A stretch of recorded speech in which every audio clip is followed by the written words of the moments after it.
O Exorcismo, uma batalha brutal entre o bem e o mal. Embora muitos o vejam como algo de filmes de terror, como O Exorcista, o exorcismo tem raízes profundas em culturas ao redor do mundo, inclusive aqui no Brasil. Preparem-se porque vamos mergulhar no lado mais escuro da humanidade, em histórias que vão te deixar com a pulga atrás da orelha. Na pequena cidade de Klingenberg, na Alemanha, Anneliese Michel se tornou um dos casos de possessão demoníaca mais perturbadores da história, comparável até mesmo à lenda do Zé Pilintra. Tudo começou de forma sutil: depressão, alucinações, um medo paralisante de objetos religiosos, como um crucifixo ou uma imagem de Nossa Senhora Aparecida. Mas logo, a situação se tornou aterrorizante. Anneliese se contorcia em agonia, falava em línguas que ninguém entendia, como se fosse um idioma indígena esquecido. Sua voz se transformava em um rosnado gutural, como o de um animal selvagem. Por mais de um ano, Anneliese suportou 67 sessões de exorcismo. Padre Arnold Renz e o pastor Ernst Alt realizaram o ritual, lutando contra o que eles acreditavam ser uma legião de demônios, como se o próprio tinhoso estivesse presente. A cada sessão, a batalha se intensificava, como uma força-tarefa da polícia contra um bando de cangaceiros. Anneliese parou de comer, seu corpo já fraco pela fome e exaustão, como um viajante perdido no sertão. E então, em 1º de julho de 1976, Anneliese Michel finalmente encontrou a paz. Ela morreu. Seu corpo magro e ferido, um testemunho da batalha brutal que ela havia suportado, como se tivesse lutado contra uma entidade maligna saída de um conto do folclore brasileiro. Foi realmente possessão demoníaca ou uma doença mental não diagnosticada? O caso de Anneliese Michel permanece um dos mais perturbadores exemplos do poder aterrorizante da possessão demoníaca. Uma história que ainda assusta os corações mais corajosos, como as lendas do Saci Pererê e da Mula Sem Cabeça.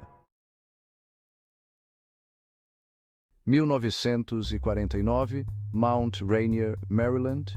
Um garoto de 14 anos, conhecido como Roland Doe, se torna o epicentro de um dos casos de possessão mais documentados da história americana.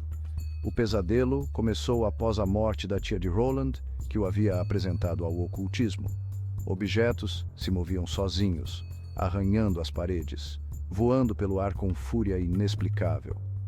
Os pais de Roland, aterrorizados, o levaram a médicos e psiquiatras, mas a ciência não tinha respostas. Desesperados, os pais de Roland se voltaram para a igreja, buscando refúgio na fé. O padre E. Albert Hughes concordou em examinar o garoto.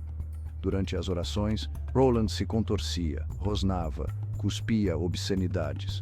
O padre Hughes realizou o primeiro de muitos rituais de exorcismo. O quarto se transformava em um campo de batalha espiritual. Objetos tremiam, a cama levitava e marcas de garras apareciam no corpo do garoto. Finalmente, após inúmeros rituais, Roland Doe foi libertado. A história de Roland Doe inspirou o clássico do terror, O Exorcista. Capítulo 3. A Fúria do Exorcismo. O caso Michael Taylor. Osingham, Inglaterra, 1974. Pense na efervescência cultural do Brasil naquela época. Michael Taylor, um homem atormentado por demônios internos, como se carregasse o peso do mundo em seus ombros, se torna o foco de um caso de exorcismo que chocaria o mundo com sua violência brutal e consequências trágicas, uma história que ecoa a violência das ruas brasileiras. Taylor, um pai de família dedicado e trabalhador da igreja, como um bom samaritano brasileiro, começou a exibir um comportamento errático e perturbador, como se estivesse possuído por uma entidade do mal. Ele se tornava agressivo, tinha explosões de raiva, como se fosse um touro em fúria, e falava em línguas estranhas, como se estivesse incorporando um espírito em um ritual de candomblé. Preocupados, os membros da igreja, convencidos de que Michael estava possuído por forças malignas, como se tivesse sido vítima de uma macumba, recorreram ao exorcismo, buscando a ajuda divina para combatê-las. Por mais de 24 horas, o ritual continuou, uma batalha espiritual intensa como uma roda de capoeira. Os padres lutaram contra o que eles acreditavam ser 40 demônios que habitavam o corpo de Michael, como se ele fosse um campo de batalha para entidades malignas. Finalmente, os padres declararam Michael Taylor livre da possessão, como se tivessem realizado uma limpeza espiritual poderosa.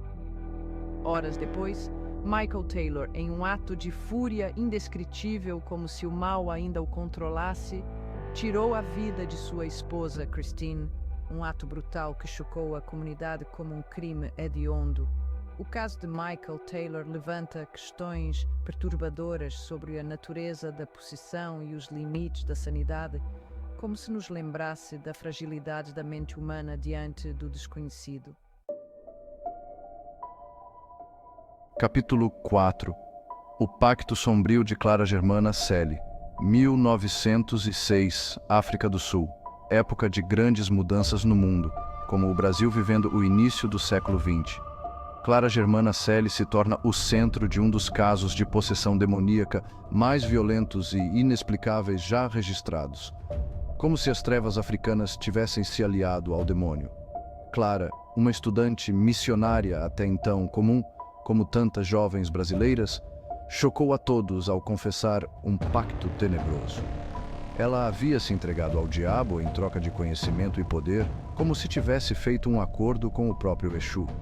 A transformação de Clara foi repentina e aterrorizante, como se ela tivesse se tornado um personagem de um conto de Machado de Assis. Ela falava em línguas que nunca havia aprendido, línguas antigas e esquecidas, como se os espíritos ancestrais falassem por ela, e demonstrava uma força descomunal, como se a força da floresta amazônica a dominasse. 2 padres, armados com sua fé e o peso da igreja em seus ombros, como soldados de Cristo, foram chamados para enfrentar o mal que havia se apoderado de Clara, como se estivessem em uma missão divina para salvar sua alma. O exorcismo durou 2 dias e noites intermináveis, uma batalha épica como as batalhas travadas pelos bandeirantes no passado. Clara Germana Celi, exaurida, confusa, finalmente livre do controle demoníaco, desabou no chão, como se o peso do mundo tivesse sido retirado de seus ombros. Capítulo 5. Elizabeth Knapp. Possessão no Novo Mundo. A história nos leva de volta a 1671, em Groton, Massachusetts, época em que o Brasil ainda era colônia portuguesa.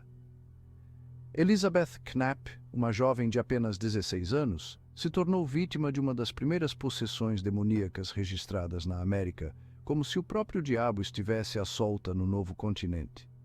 Elizabeth, uma jovem aparentemente comum, como tantas outras em cidades pequenas do Brasil, começou a sofrer de convulsões violentas, distorções faciais horríveis, como se estivesse possuída por um espírito maligno, e uma aversão inexplicável a qualquer coisa sagrada, como se a própria igreja a repugnasse.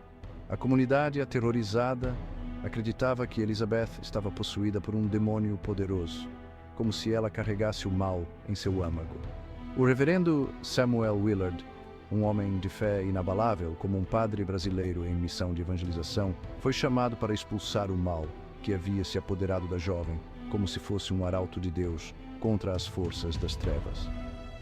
Os relatos do exorcismo de Elizabeth Knapp são perturbadores, como se descrevessem um ritual de magia negra. Durante semanas, o reverendo Willard lutou contra a entidade demoníaca que controlava Elizabeth, como se estivesse enfrentando um inimigo invisível e poderoso. Após meses de sofrimento, o tormento de Elizabeth Knapp finalmente chegou ao fim, como se a luz divina tivesse vencido a escuridão. O caso de Elizabeth Knapp é um lembrete aterrorizante de que o mal pode se manifestar nos lugares mais inesperados, como nas sombras das nossas próprias casas. Esses são apenas alguns dos casos de possessão e exorcismo que desafiam a lógica e a razão, como se nos lembrassem de que o mundo é um lugar muito mais misterioso do que podemos imaginar. Compartilhe suas opiniões nos comentários e não se esqueça de se inscrever no canal para mais histórias que desafiam a explicação e exploram os cantos mais obscuros da alma humana, como se abríssemos o baú de lendas e mistérios do Brasil e do mundo.